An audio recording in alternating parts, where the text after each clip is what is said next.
Javier convivió durante 20 años con una enfermedad hepática.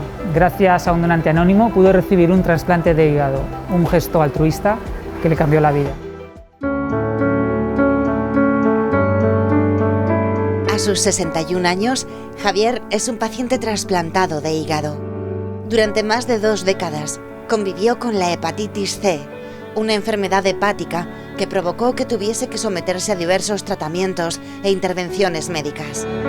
A finales de 2019, su hígado no pudo aguantar más y en enero de 2020 se sometió a un trasplante. Mi vida después del trasplante ha cambiado de una forma significativa. De no poder andar prácticamente antes, de no subir ni tan siquiera un tramo de escaleras, porque me quedaba sin aire, sin respiración. Ahora mismo que puedo andar 2 horas todos los días a un buen ritmo, que puedes hacer 10-11 kilómetros en menos de 2 horas, pues para mí yo creo que es un cambio bastante significativo.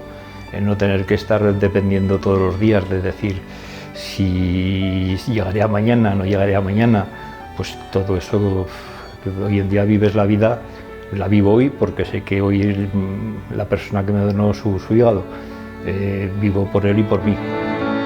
Aragón es una de las comunidades autónomas con mayor índice de donación de órganos en el ámbito nacional e internacional. Cada año más de 27 enfermos hepáticos reciben una segunda vida gracias a estas donaciones altruistas. La asociación AETA, de la que Javier es presidente, se encarga desde hace más de 20 años de apoyar a los enfermos y concienciar a la población sobre la importancia de mantener estas donaciones. La donación de órganos es una cosa fundamental en la sociedad en la que vivimos.